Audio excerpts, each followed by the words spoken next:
16.3 லட்சம் மதிப்பீட்டில் புதிய நியாய விலை கட்டிடம் திறப்பு விழா. ராணிப்பேட்டை மாவட்டம் அரக்கோணம் அடுத்த கீழ்குப்பம் ஊராட்சியில் 16.3 லட்சத்தில் புதிதாக கட்டப்பட்ட நியாய விலை கடை கட்டிடத்தை எதிர்க்கட்சி துணை கொறடாவும் ராணிப்பேட்டை கிழக்கு மாவட்ட செயலாளருமான அரக்கோணம் ரவி ரிப்பன் வெட்டி குத்துவிளக்கேற்றி திறந்து வைத்தார். மேலும் நிகழ்ச்சியில் பேசிய சட்டமன்ற உறுப்பினர் அரக்கோணம் ரவி, மக்களின் நீண்ட நாள் கோரிக்கையாக இருந்த நியாய விலை கடையை இந்த மாவட்டத்தில் இதுவரை இதுபோல் எங்கும் கட்டாத அளவில் இந்த கட்டிடம் உள்ளது. மேலும் இன்றைக்கு பொறுப்பேற்று இருக்கின்ற விடியா திமுக முதல்வர் ஸ்டாலின் 520 பொய்யான வாக்குறுதிகளை கொடுத்து மக்களை ஏமாற்றி விட்டார் எனவும், கொரோனா தொற்று உலக பொருளாதாரத்தையே திருப்பி போட்டு விட்டது. அந்த காலத்திலும் சிறப்பாக ஆட்சி நடத்தியவர் அண்ணன் எடப்பாடி அவர்கள்தான். கொரோனா தொற்று காலத்தில் 2021ஆம் ஆண்டு தமிழ்நாடு மக்கள் பொங்கலை சிறப்பாக கொண்டாட வேண்டும் என்று சொல்லி பொங்கல் தொகுப்போடு ரூபாய் 2500 கொடுத்து மக்களை சந்தோஷப்படுத்திய ஒரே முதல்வர் அண்ணன் எடப்பாடியார் தான். ஆனால் பொங்கல் பரிசில் பணம் பார்க்கும் ஒரே கட்சி திமுக. கடந்த பொங்கல் பரிசு திட்டத்தில் 21 பொங்கல் தொகுப்பை கொடுக்கின்றோம் என்று சொல்லி தரமற்ற பொருட்களை கொடுத்து அதிலே பல கோடி ஊழல் செய்தார்கள். பொங்கல் பரிசிலே ஊழல் செய்த ஒரே கட்சி திமுக தான் எனவும், இதையெல்லாம் மக்கள் சிந்தித்து பார்க்க வேண்டும். இன்றைக்கு இருக்கின்ற முதல்வர் மக்களை பற்றி சிந்திப்பதில்லை, தன் குடும்பத்தை பற்றி தான் சிந்திக்கின்றார். தன்னுடைய மகன் சட்டமன்ற உறுப்பினராக வேண்டும், பின்பு மந்திரியாக வேண்டும், பின்பு துணை முதல்வராக வேண்டும், அவருக்கு பின்னால் முதல்வராக வேண்டும். ஆக இப்போது குடும்ப ஆட்சி நடந்து கொண்டிருக்கின்றது. இந்த குடும்ப ஆட்சிக்கு தமிழக மக்கள் முடிவு கட்ட வேண்டும் என தெரிவித்தார். மேலும் கீழ்குப்பத்திலிருந்து மூதூர் வரை செல்லும் சாலையை அகலப்படுத்தி தரக்கோரி கேட்டிருக்கின்றேன். இதை செய்யாவிட்டால் இப்பகுதி மக்களை ஒன்று திரட்டி பெரிய ஆர்ப்பாட்டம் நடத்துவேன் என்று கூறினார். இந்நிகழ்ச்சியில் கிழக்கு ஒன்றிய செயலாளர் பிரகாஷ், ஊராட்சி மன்ற தலைவர் பிரவீன் குமார், முன்னாள் ஊராட்சி மன்ற தலைவர் கண்ணையா, கிளை செயலாளர், கட்சி நிர்வாகிகள், பொதுமக்கள் என பலரும் கலந்து கொண்டனர்.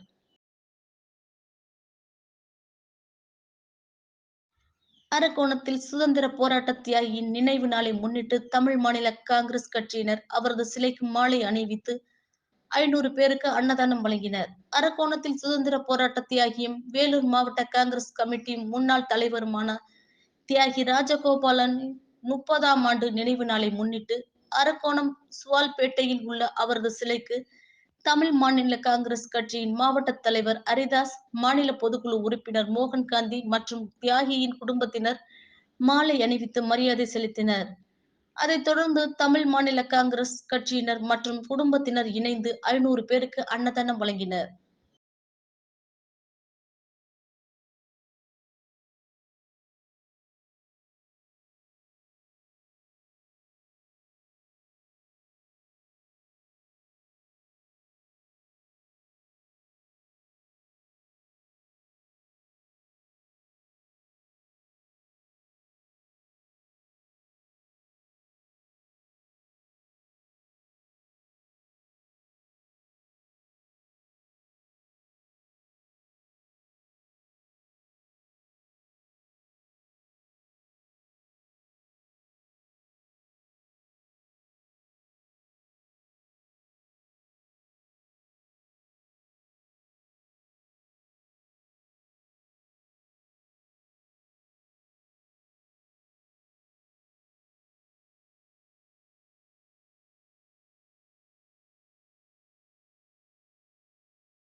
தைப்பொங்கலை போற்றும் விதமாக தங்க ஓவியம். ஜல்லிக்கட்டு, தைப்பொங்கல், உழவர்களை போற்றி தங்க ஓவியம் வரைந்த கோவை ஓவியர் ராஜா. பொங்கல் பண்டிகை இன்னும் சில தினங்களில் கொண்டாடப்படுகின்றது. பொங்கல் பண்டிகைக்கு இப்பொழுது பொதுமக்கள் தயாராகி வருகின்றனர். இந்த நிலையிலே கோவையை சார்ந்த ஓவியர் UMT ராஜா 700 மில்லிகிராம் தங்கத்தை கொண்டு பொங்கல் பண்டிகையை ஒற்றுமையில் ஓவியம் ஒன்றை வரைந்திருக்கின்றார். பாரம்பரியத்தை போற்றும் வகையில், ஜல்லிக்கட்டு வீரர்களை ஊக்குவிக்கும் வகையில், உழவர்களை வணங்கும் விதமாகவும் இந்த ஓவியத்தை வரைந்ததாக அவர் தெரிவித்தார்.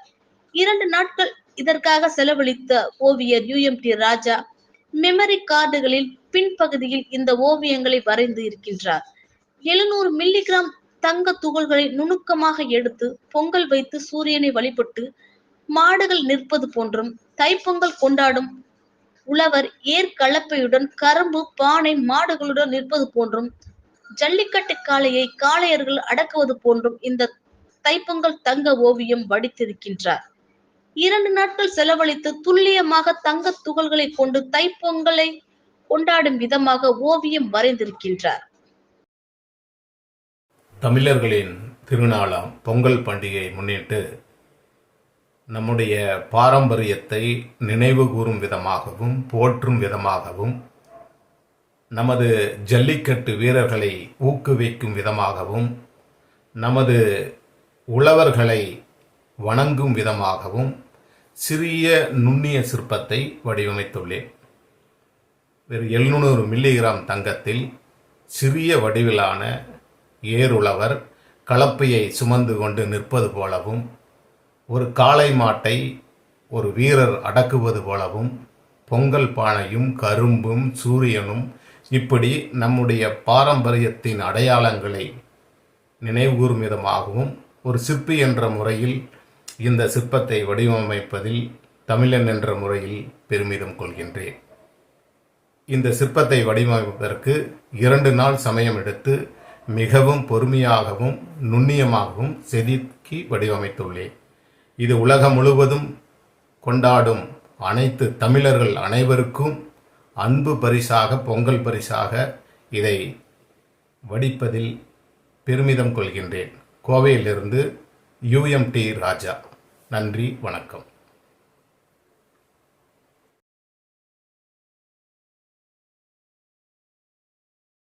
பொங்கல் பண்டிகைக்கு முன்பாக விவசாயிகளின் வங்கிக் கணக்கில் தமிழக அரசு அறிவித்த குறுவை நிவாரணத் தொகையை வரவு வைக்க வேண்டும் இந்திய கம்யூனிஸ்ட் கட்சியினர் வலியுறுத்தல். இந்திய கம்யூனிஸ்ட் கட்சியின் முன்னாள் தேசிய குழு உறுப்பினர் மற்றும் நாடாளுமன்ற உறுப்பினர் SG முருகையன் 45வது நினைவு தினம் நாகை மாவட்டம் கீழையூரில் இன்று அனுசரிக்கப்பட்டது. அக்கட்சியின் மாநில குழு உறுப்பினர் T செல்வம் தலைமையில் நடைபெற்ற நிகழ்வில் SG முருகையன் புகைப்படத்திற்கு மலர் மாலை அணிவித்து மலர் தூவி கட்சி கொடி ஏற்றி வீர வணக்கம் செலுத்தப்பட்டது. பின்னர் நிகழ்வில் பேசிய இந்திய கம்யூனிஸ்ட் கட்சியின் மாநில குழு உறுப்பினர் T செல்வம், மழை வெள்ள பாதிப்புக்கு தமிழக அரசு கோரிய 21,000 கோடியை மத்திய அரசு உடனடியாக விடுவிக்க வேண்டும்.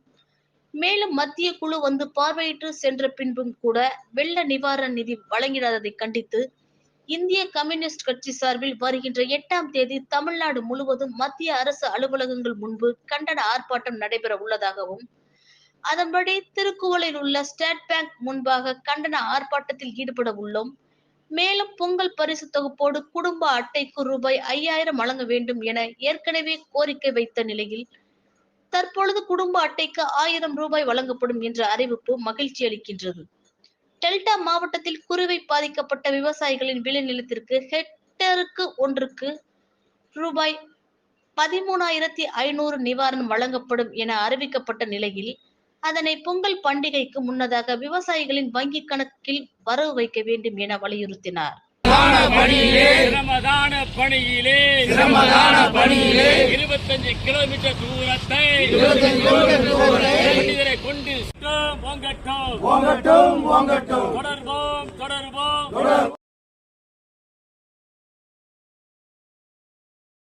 அறந்தாங்கி செலக்ஷன் மெட்ரிக் மேல்நிலைப் பள்ளியில் இன்று மேல்நிலை வணிக பிரிவு மாணவர்களால் நடத்தப்பட்ட புதுக்கோட்டை மாவட்டத்தில் முதன் முறையாக நமது பள்ளி 2ஆம் ஆண்டாகவும் மாபெரும் வணிக கண்காட்சியை புதுக்கோட்டையில் இருந்து ஆடிட்டர் கார்த்திக் சிறப்பு விருந்தினராக கலந்து கொண்டு சிறப்பிக்க பள்ளி தாளாளர் திரு கண்ணையன் அவர்கள் தலைமை ஏற்க கௌரவ விருந்தினர்களாக RDN மருத்துவர்கள் ராமகிருஷ்ணன், பிரேம்குமார் கலந்து கொண்டனர். மேலும் நிகழ்வில் சிறப்பு அழைப்பாளர்களாக அறந்தாங்கி முன்னாள் சட்டமன்ற உறுப்பினர் திரு உதயம் சண்முகம் கலந்து கொண்டு கண்காட்சியை பார்வையிட்டு வாழ்த்தி பேசினார். நிகழ்வில் அறந்த ரோட்டரி ஃப்ரெண்ட்ஸ் கிளப் முன்னாள் தலைவர் auditor Thangadurai, Aranthangi rotary club முன்னாள் தலைவர்கள் தட்சிணாமூர்த்தி, சந்திரமோகன், ஆறுமுகம் உள்ளிட்டவர்களும், அறந்தாங்கி தி போர்ட் சிட்டி முன்னாள் தலைவர் கபார்கான் உள்ளிட்ட இருபால் பெற்றோர்கள், மாணவ மாணவிகள் கலந்து கொண்டனர். இந்த மாபெரும் நிகழ்வில் ஆடிட்டர் கார்த்திக் அவர்கள் மாணவ மாணவிகள் எவ்வாறு நிதியை கையாளுவது, விற்பனை மற்றும் கொள்முதல் உள்ளிட்ட அனைத்து விஷயங்களையும் தெரிந்து கொள்ள மிகவும் வாய்ப்பாக அமைந்தது. நிகழ்ச்சிக்கான ஏற்பாடுகளை பள்ளி வணிகவியல் ஆசிரியர்கள் சோலை மற்றும் விஜயா செய்திருந்தனர். பள்ளி முதன்மை முதல்வர் சுரேஷ் குமார் அனைவரையும் வரவேற்று பேசினார். முடிவில் பள்ளி முதல்வர் உஷா கீதப்பிரியா நன்றி கூறினார்.